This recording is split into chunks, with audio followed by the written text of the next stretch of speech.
Hello, everyone, and welcome to Seaview Quantum Network. I'm your presenter, Daniel, and I'm here with producer Claudia Pareco. Our opening song features Sunset Serenade by Cyclone. Albums and singles are available in all music stores and platforms. A moment of your time is one of the most extraordinary gifts we could ever be given.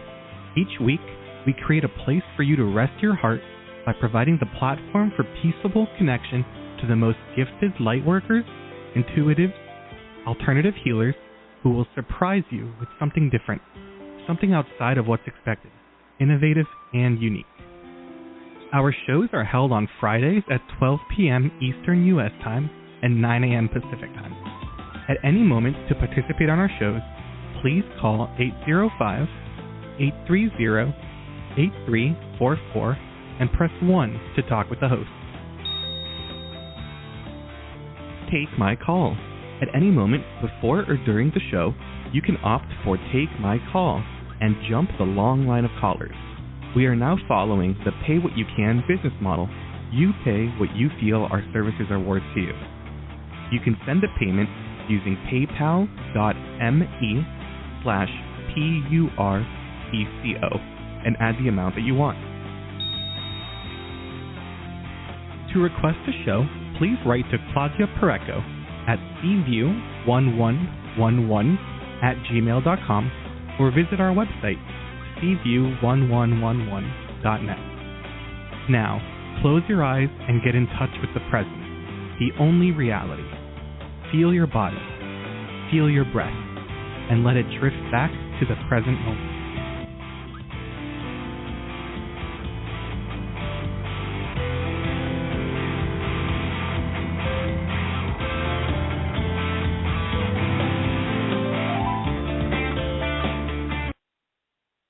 Thank you, Danny, and welcome everybody to CVU 2022.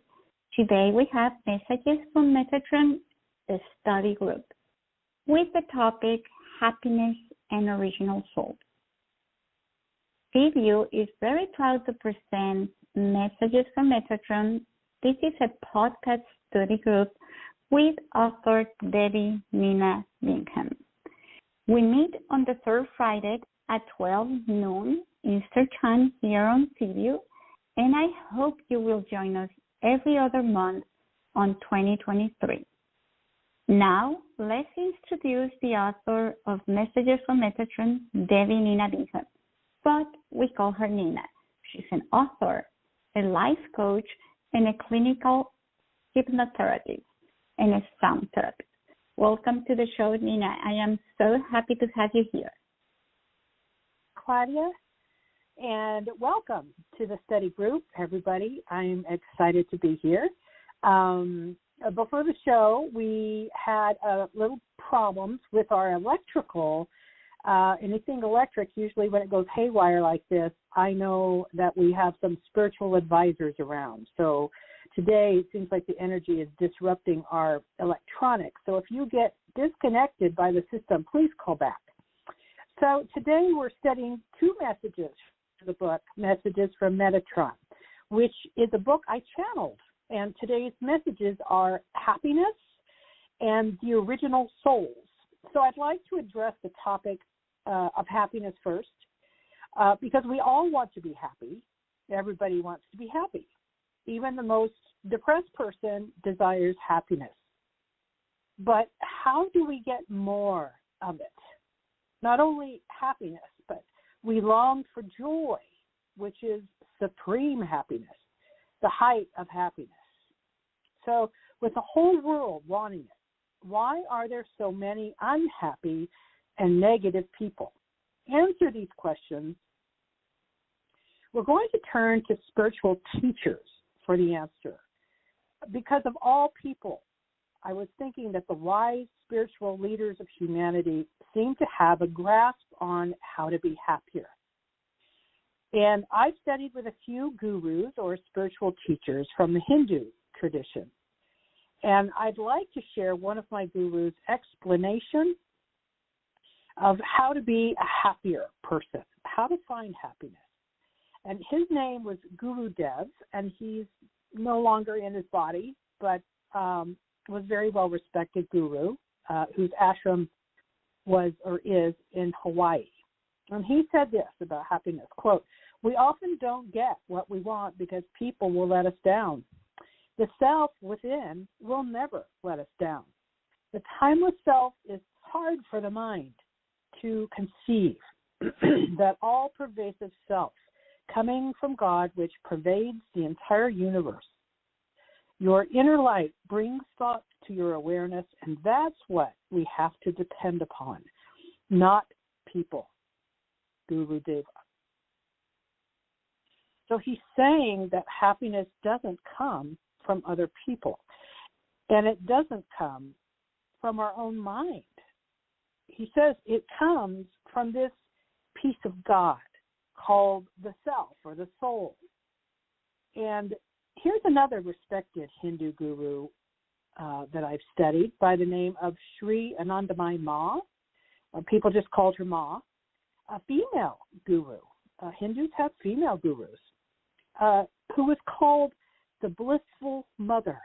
That's what they called her, bliss. That's another word for joy, isn't it?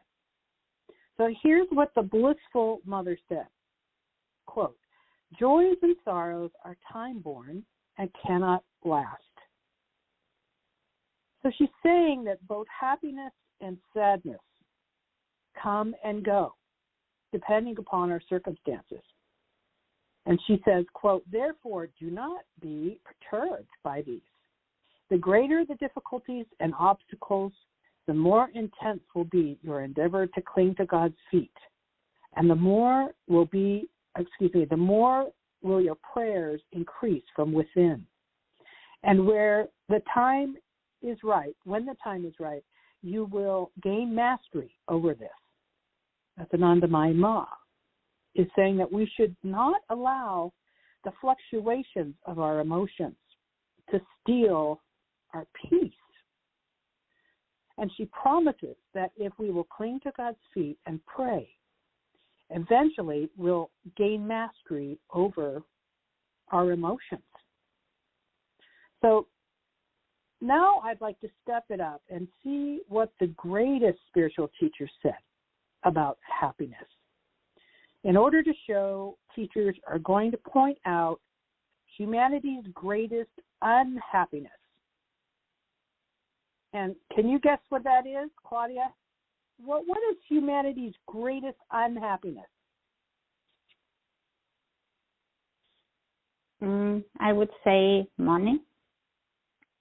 You would say what? Money. Money. Not having. Not having. It can cause heartache, can it? It can also cause joy, though, right? Money can be used for a lot of good things. So that's a good guess. And you've heard that old saying, the root of evil is money, right? I've heard that said. But let's begin with a well-known story in the Bible where Christ goes right to the heart of happiness. He's on a ship with his disciples, and they're all crossing a lake. And you might know the story. Jesus is taking a nap as they're sailing, and the storm arises, and it gets so bad it's threatening to capsize the boat. And his disciples wake him up because he's sleeping through all of this. Now, that is some seriously deep sleep. If a boat is tossing on the sea so furiously that it's going to capsize the boat. And they have to shake him awake, it says, because he's in another world. So they say, "Master, this storm is going to kill us if you don't do something." And in fact, Matthew's gospel specifies that, quote, "the boat was being swamped by the waves." So that sounds like it's sinking to me. And Jesus says, here's his response, "What are you scared of?" What are you scared of? Do you have no faith? And this question, like many of the things that Christ said, it's an allegory. It's an allegory. So let's understand it. Was he sleeping or was he awake and meditating? It looked to the disciples like he was sleeping. But if your boat is sinking. How could you sleep through that? Right? The noise alone would wake you. And meditation masters have studied, and research has found that their brains during deep states of altered consciousness are in the alpha brainwave, which is what we call a trance. It's the same slower brainwave as the hypnosis brainwave. So the Eastern religions believe that Christ studied meditation in the East during Christ's, quote, missing years. So if he was a meditation master, and let's assume he was, perhaps he wasn't sleeping as the boat was sinking. Perhaps he was in deep meditation. So let's suppose he was meditating. And the storm is raging above him. The water is pouring into his little cabin, and he's hearing the men above him shouting on the deck. The question is, why would he not get up to help his disciples when they're all about to lose their lives? Cared for these men. He became their teacher and their Lord, and he took care of them. So why would he ignore the obvious peril that they were in?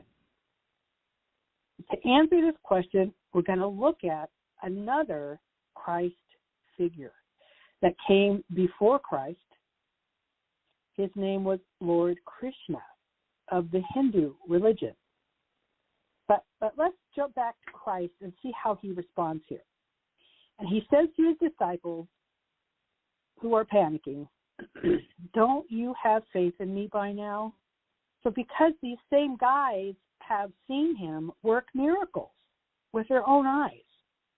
And he says, are you really going to let death scare you when I am with you? Because we know from Matthew's account that they were afraid of dying. So this was a teaching moment for his disciples. This was a teaching moment.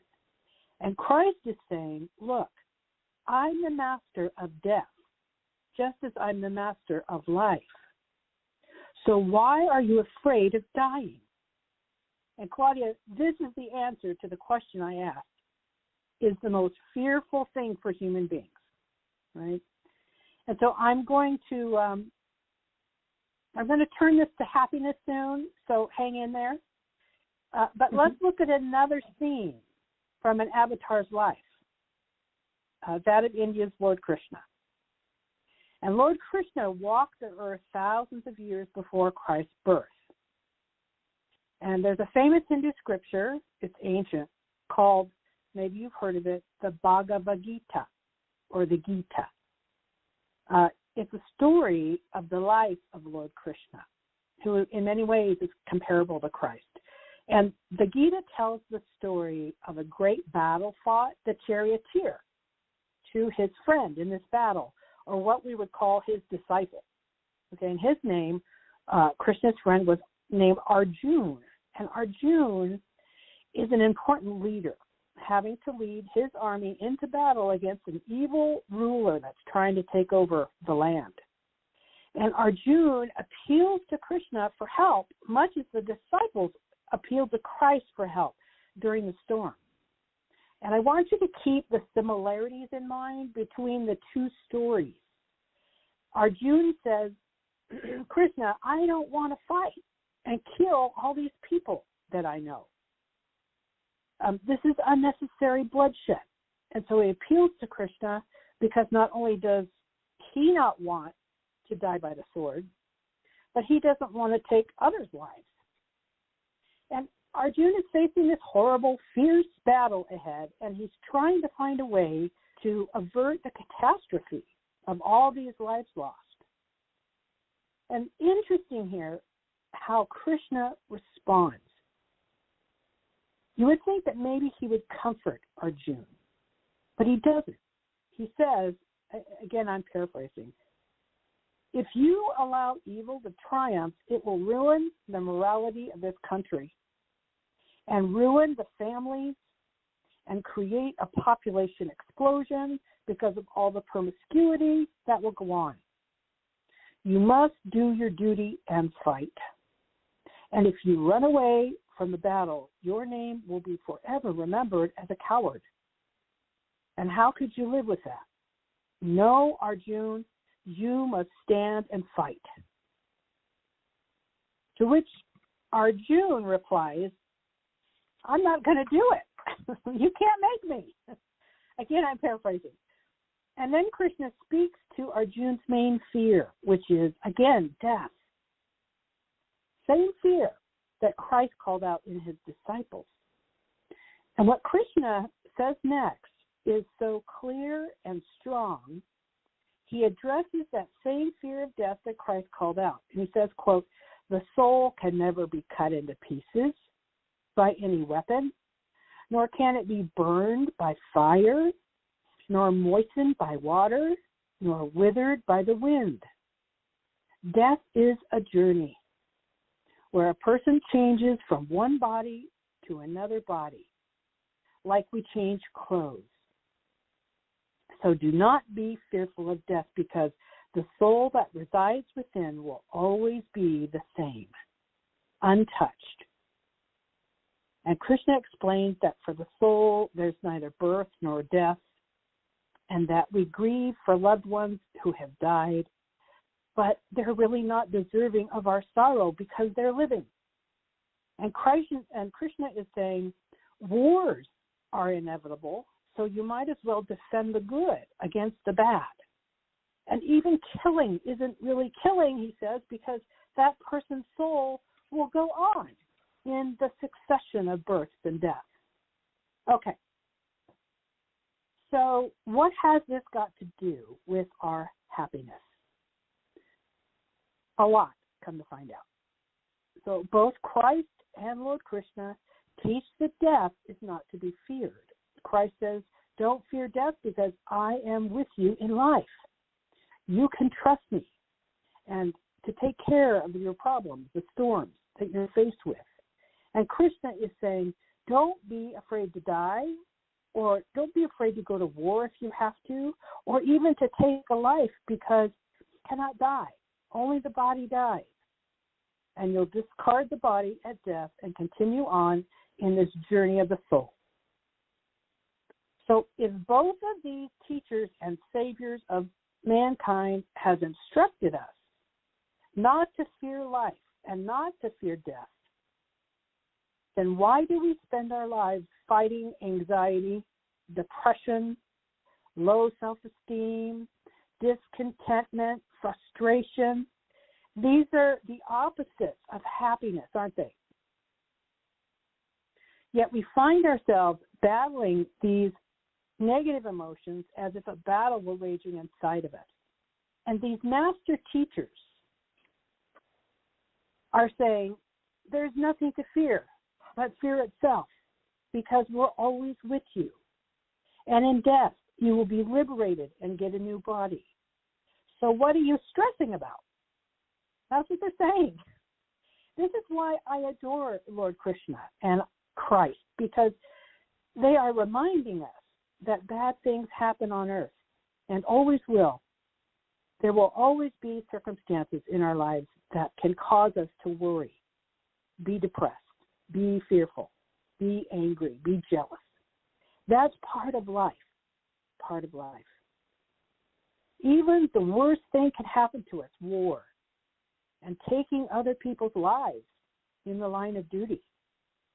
And Krishna picks a battlefield to instruct Arjuna about life, a battlefield. He could have picked any circumstance, but he chooses the most terrifying, gory, traumatizing, and violent of circumstances to illustrate how happiness is achieved. And Christ picked a storm, and it will always be a storm and a battle. But it is your response to fear which makes hell a heaven. And Lord Krishna says to Arjuna, don't ask to be relieved of your duties. No, you have to fight this war. And this is your war to fight.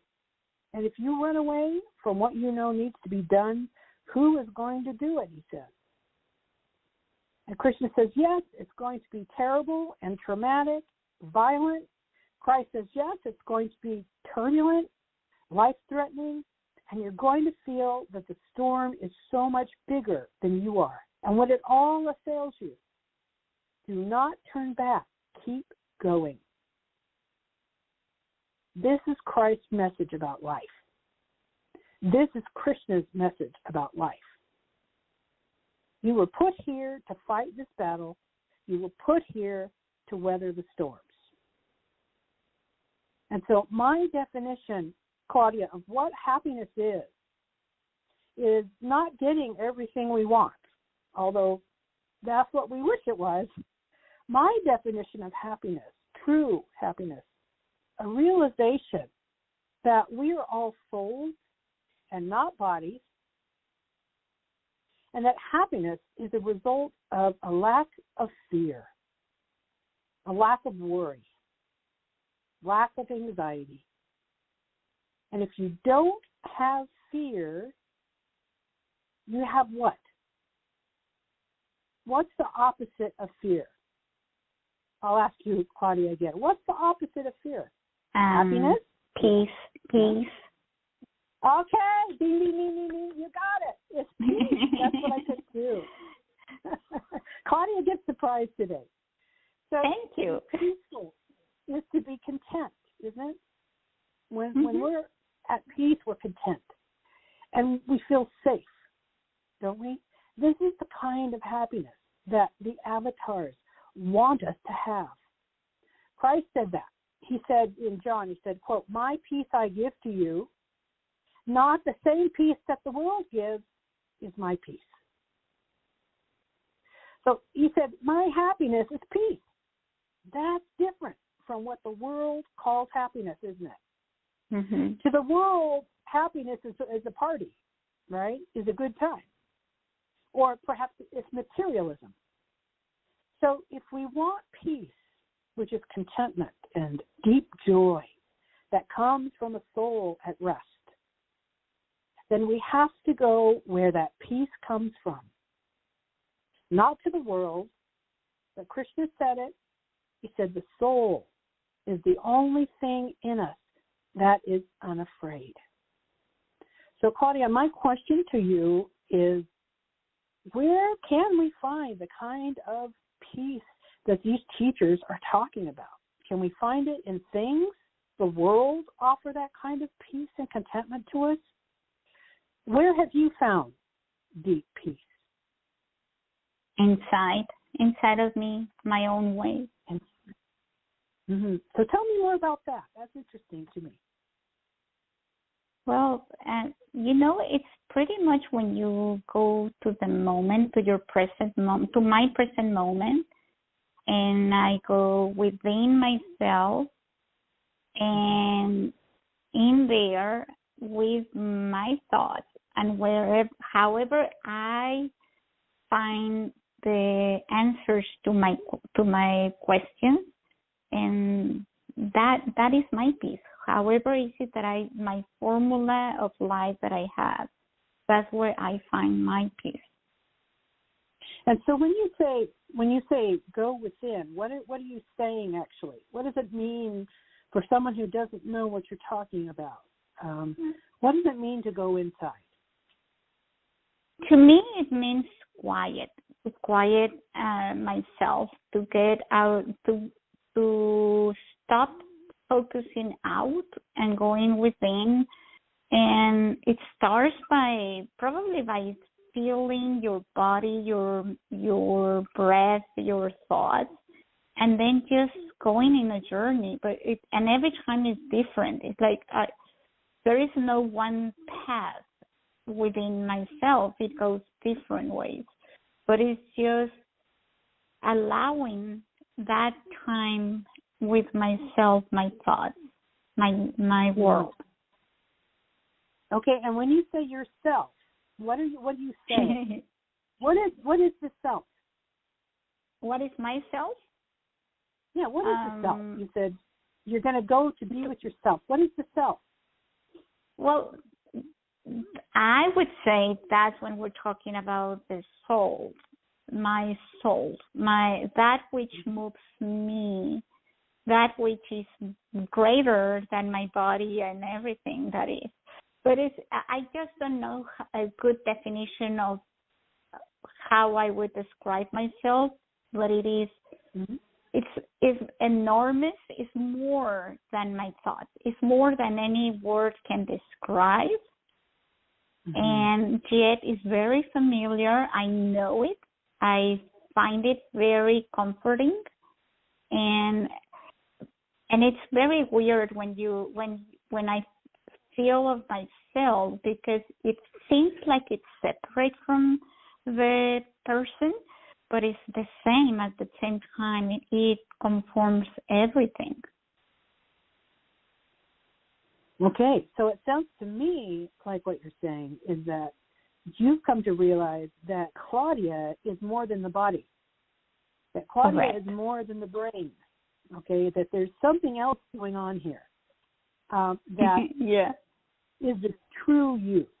Is that kind of what you're saying? Yes, and it's something that words cannot describe. I don't have the words to describe it. Yes. Yes, so a point to be made here is that we are never going to find lasting happiness outside of ourselves. I mean, that's what I hear you saying.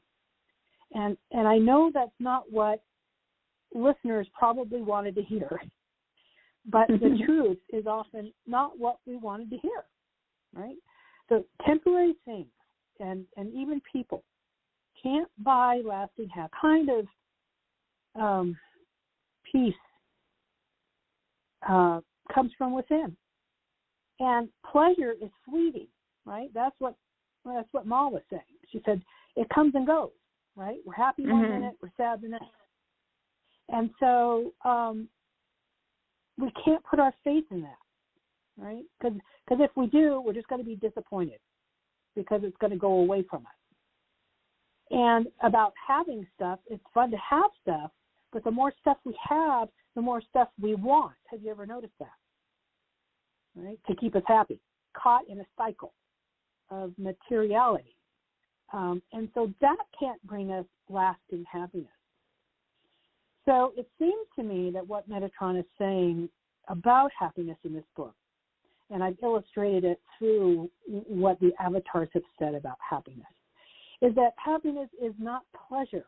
Happiness does not equal pleasure, although that's what we think, and that's what we're told by society. But because they want to sell us things, right? But that pleasure is fleeting. What real happiness is peace. Is peace. And so, in Messages from Metatron, a very wise archangel reminds us to be happier. We must work on things inside of us. Okay, on being a better person. And what that means, he actually outlined what that means. He said we must work on being more tolerant of other people. And he says we must try and let go of this need to always be right that we have. We mustn't try to prove our superiority over others. And that we must let go of the need for revenge taking. Because these things can absorb us. They can steal our happiness and flood us with anger and spite. So the first thing he points out to be a happy person is that we have to work on letting go of proving ourselves and let go of those strong negative emotions like hatred and anger. And he says, quote, practice letting go. Practice it. Practice letting go of having to be right by letting someone else be right on occasion. Okay, so he's challenging us there.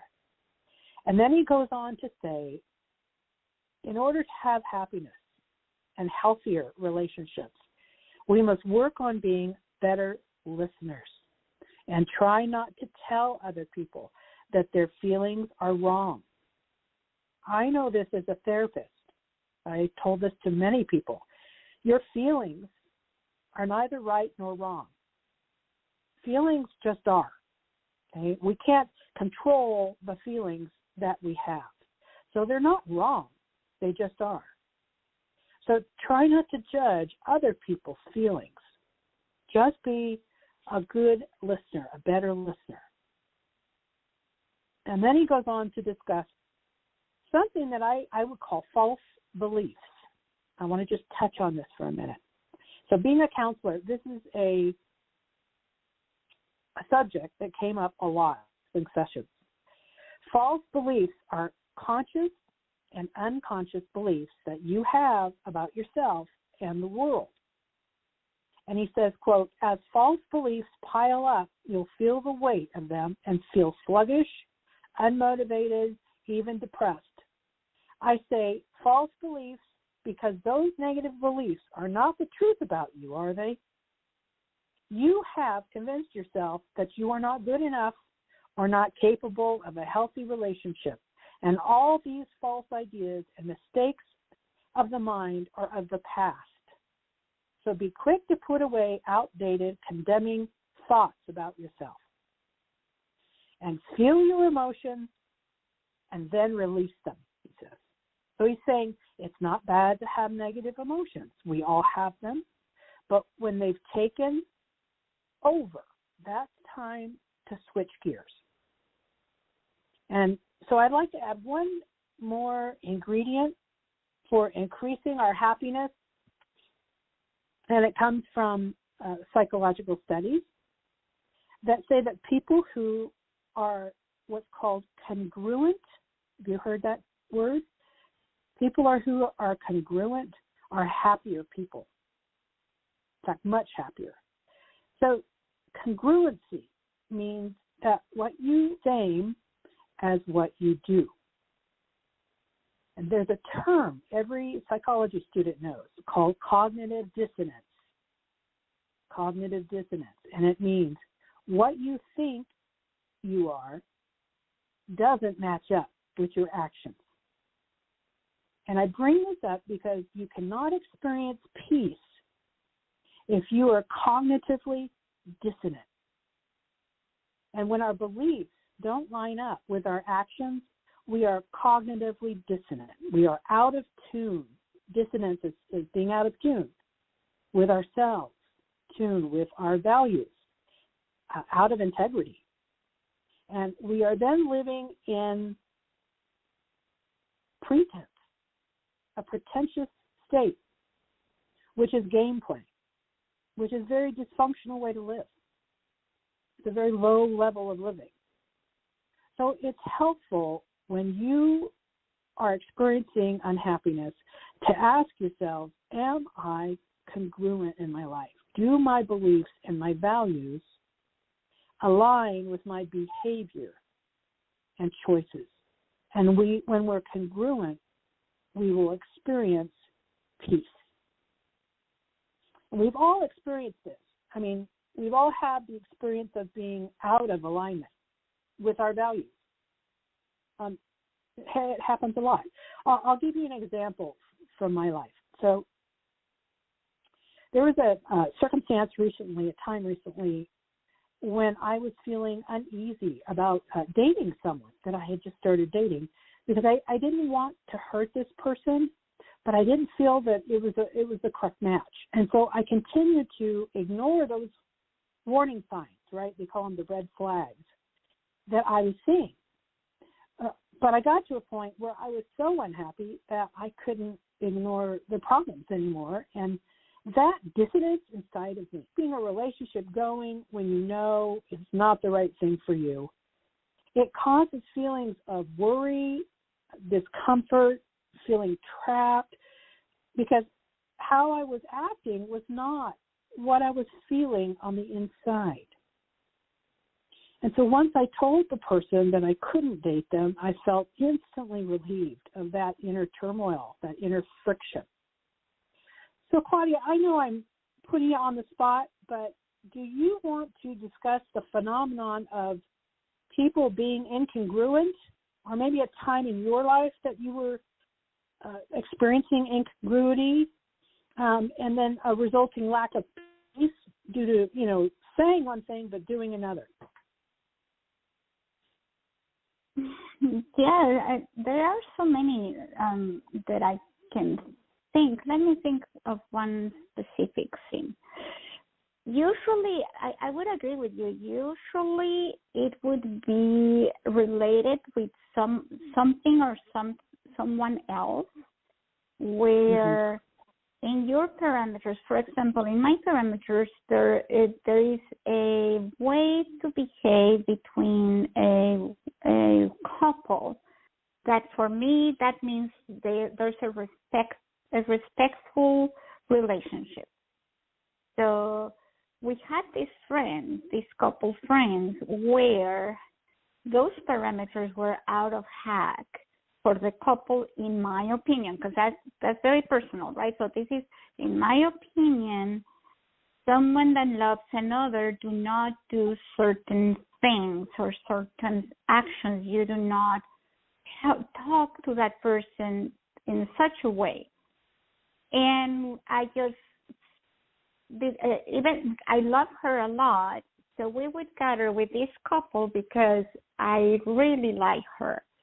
So all of these things that he would do to her, I would try to ignore, and I would look the other way, until one day I had this conversation with her, and I said, listen, I just can't do it anymore. To me, it's very uncomfortable to be present in this situation where this is constantly happening, because to me it's not okay. And I lost the friendship. But on the other hand, I really, I was tormented with her, but at that point it was such a relief even to lose that friend, because it was against my beliefs in that moment. That's a great example. It was a tough choice. Yeah, I'm sure, because we don't want to hurt people, and we don't want to step over the line in friendships. But it sounds like it was costing you your peace in that moment. Yes. Mhm. Yeah. Yeah. Yeah, and it was something that it was just put under the carpet for months and months and months and months, until the carpet was not big enough. Yes. Yes. And so you felt at peace. I'm just curious, how did your friend respond to that? She moved on. It was her husband. So at that point, it was, she needed to choose between the husband or I, and the husband won. And I had to understand her choices as well. It was like, yeah, I understand. So I just can't keep on doing this anymore. Right. But you did what you needed to do to be at peace, it sounds like. Yes. At that moment, it was hard. It was painful, because it had nothing to do with her and I, but I just couldn't take it anymore. It was really robbing my peace. Right. You were in that cognitive dissonance space that we talked about. Right. But you regained your peace because you spoke up and you said what you needed to say. Okay, so that's one thing that can rob us of our peace, for sure. Now I'm going to switch gears here, and with the time we have left, discuss our next topic, which is from the book, and the message is entitled Original Souls. Original Souls. So Metatron's first sentence in this message is, quote, the most important thing is to be true to yourself. Well, we were just talking about that, right? We were just talking about being true to yourself, because you were telling a story about being true to yourself, weren't you? Okay. So then he says, what other people want of you is only their misunderstanding. Wow. So he begins this message by doing a cannonball into the pool. He's making some waves here. And what is he really saying? He seems to be saying that we've got to be true to ourselves. We've got to be true to our dreams and our desires. And people may not understand you when you do that. Just like your friend, Claudia, didn't understand. But you were true to yourself. And he further clarifies this by saying, quote, originality is not rebellion. Originality is not rebellion. It is a determination to speak your truth. And he makes another splash in the pool with this one. Quote, get comfortable with the person you are, not the person others want you to be. And he's calling us out of the shadows and into the light of our own soul. We've all felt like we didn't fit in from time to time, haven't we? But he's saying that there are souls who he calls original souls who will never fit in. Never. They're not supposed to fit in. Like I heard it said one time, girl, fly your freak flag high. So if you've been misunderstood most of your life, it might not be by accident. It might not be your fault. It might just be that you are here to stand out. And he says to be outstanding. I like the way he used that word. Standing apart from the crowd. These are the original souls Metatron is describing in this message. And he's giving permission to be different, to stand out, to be misrule is unavoidable if you're going to be an original. Expect to be misunderstood to some degree, even for the whole of your life. And Claudia, I don't know about you, but when I read this message about being different, and that some souls are designed to shine a little brighter, it was very freeing for me. It was freeing to know the loners, the artists, the quirky dorks, the woo-woo spiritual people of the world are not a mistake, right? They're supposed to be the way that they are. They're supposed to be on this planet, and that there's a place for all of us, and that the oddballs are needed. They're necessary. They're needed to shake things up. So what did you feel when you read this message about being different, Claudia? Yeah, no, it's spot on. It's like, well, anyone listening to this today and tomorrow and in this area of spirituality, it's right there. Like, you know, I when I was reading this, because this is me also all my life, and I was reading it and I was wondering, okay, so I am an original soul because I always felt an outcast and different. Are there really people on this earth that they feel they fit in and they are not original, like they are just part of it? Like, is there, I wonder, is there someone that would say, oh, I fit in. Everyone understands me. I'm just one of many. Do you think there's someone like that?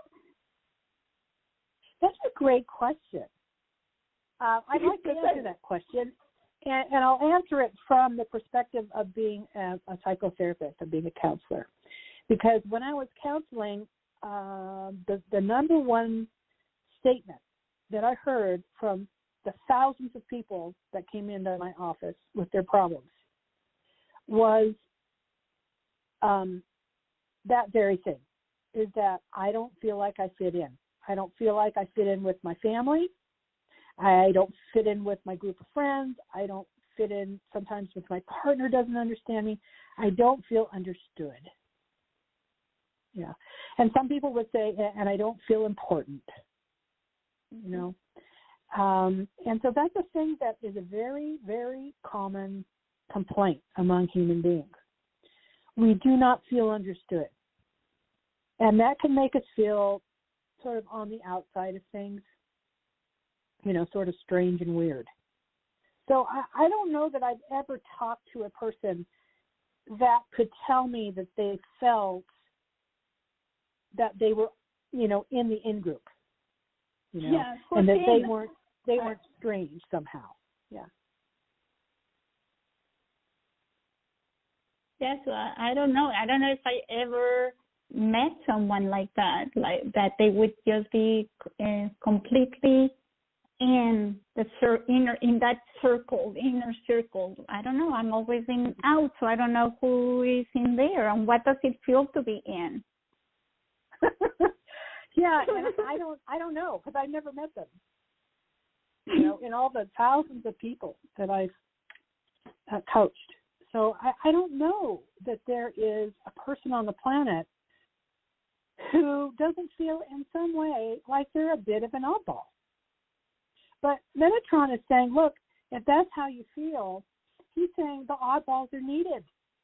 We need you to be just as you are. We need you to shake things up. We need you to be different and to do things differently. And so for me, when I heard that message in this book, it really, I guess it just gave me permission, to be the freak that I am. Yeah, but that's a great question. So Metatron then in this chapter goes on and gives us what he called laws of the original soul. And I'm going to review these and touch on these really quickly, okay, because we don't have a lot of time. Here's his laws of the original soul. He says, first, the original soul must come to acceptance about being different. You must embrace your differentness. 2, the original soul must leave behind attachments that bind for attachments that illuminate and liberate. We're going to have to let go of people and places, this is me, in order to progress in our soul's journey. Okay, that's about letting go. Number 3, the original soul often flies solo. All right, you've heard it said that leaders fly solo, right? Eagles fly solo. So solitude is important for the original soul. And not to follow the latest fad or, not to follow the rich and famous. Basically, the original soul is not interested in surface and shallow attachments. They're not shallow people. They're deep people. And 4, the original soul will depart from convention. So while they'll often isolate themselves, the original soul will also be on a mission to expand consciousness. And that's exactly the mission that you're on. I mean, I don't want to say what your mission is, Claudia, but I know you, and I know that's part of your mission, to expand the consciousness of our planet. Number 5, the original soul will push for progress. Quote, they always push for the next freedom and reach for the stars. They're always pushing boundaries. Metatron says, quote, to them, the paramount goal is freedom. And then he closes this message by saying, quote, if you are doing your part to usher in a new, peaceful planet, you are advancing the divine agenda and are an original soul. Does that define you, Claudia? Well, I want to say yes to all of those. But for every definition that I have heard so far in life, you get to, I have not found someone that is a perfect match to all. Like you have things here, you have more here, so probably I would have some of those and I'm working on others. But yeah, I do. I love this chapter. What also I love that it's talking about being unique and different and how special that is, and that there is a part for uniqueness and out of this world that is important as well. That's right. He's validating us, isn't he? He's validating people who are different. And he's saying it's okay to be different. And he's saying you were designed to be different. You were designed that way before you got here. So your soul, if your soul is a little different, I think the thing that happens is, I know I'm just speaking from personal experience, is that when I don't fit in, when I feel like I'm standing out, he says, no, you're not standing out, you're outstanding. But we don't see it that way. And, one thing about archangels and angels is they turn everything on its head. It's really interesting. They almost see things opposite of how humans see things. So we say, no. If you are standing out from the group, that's telling me that you're outstanding, that you're an original soul, and that you're here for the very purpose of being different in the way that you're different. But I think what happens, at least to me, is that when I realize I'm being different, it feels to me like it's wrong, right? Because if you're a fish and you're going, upstream, and all the other fish are going downstream, right? You just want to fit in. You don't want to be different like that. And then you find yourself, oh my God, I'm a fish that goes upstream, not downstream. Mm-hmm. But all the other fish are going downstream. And so you try going downstream for a while, right? And what happens?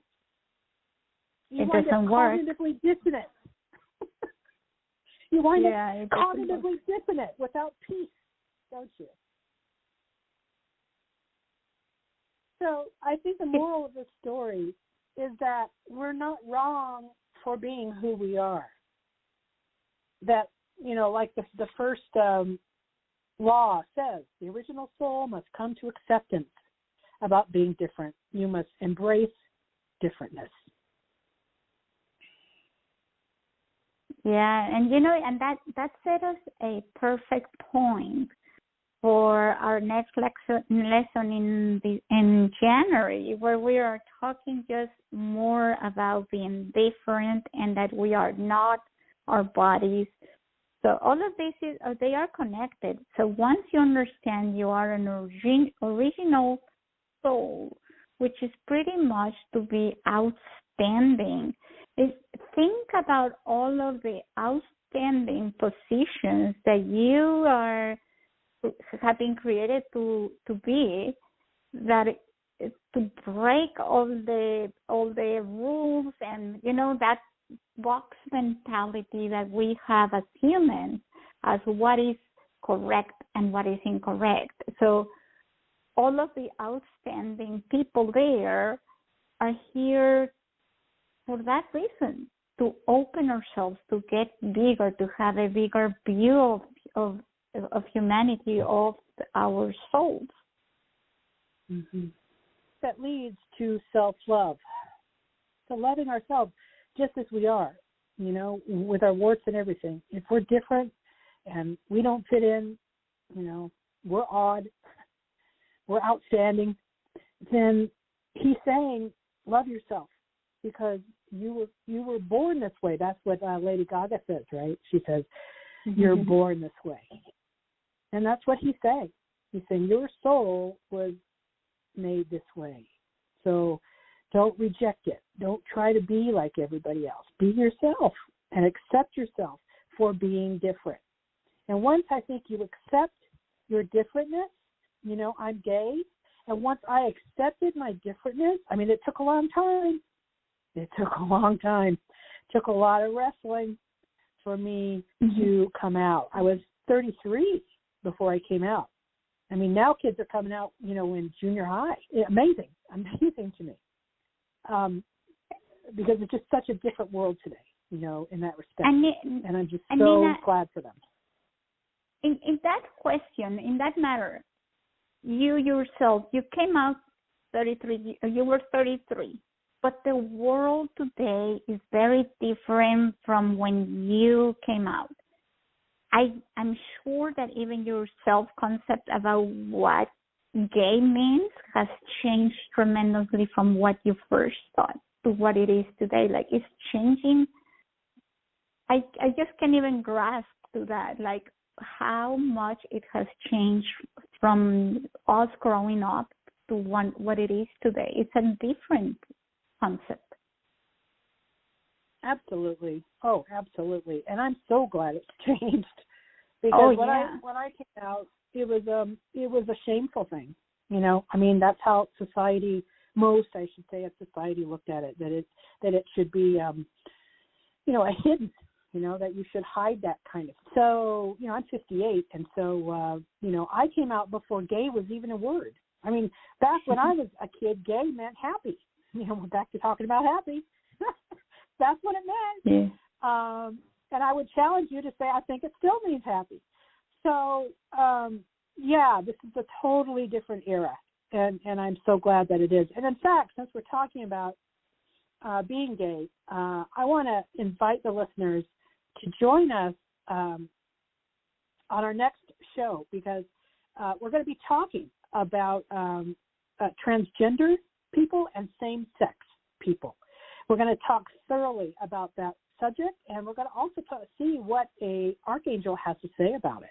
So I hope that you'll tune in. That's the third Friday in January at 12 o'clock noon Eastern Standard Time here on Seaview for our next study group topic of transgenderism. And Nina, before we go, if people want to get your free ebook, how can they contact you? Yeah, I am offering a free ebook to the Seaview listeners only. So of messages from Metatron, that's the text that we're studying. So if you'd like one, you can contact me two ways. You can email me at createyourlife.nina@gmail.com. Or if you want to take a look at other Archangel books that I have, you can go to Amazon and look up Nina Bingham, and you'll find them. Or you can go to my blog to see, all of my books and recorded videos and audios. And that's at ninabingham.blogspot.com. So I guess until next time, I just want to say, stay happy and stay peaceful. And be different, I would add. Thank you, Nina, as well. Thank you, everybody, for being here. And we will welcome you next year, 2023, on January the 20th with Nina Bingham. Goodbye. Happy holidays.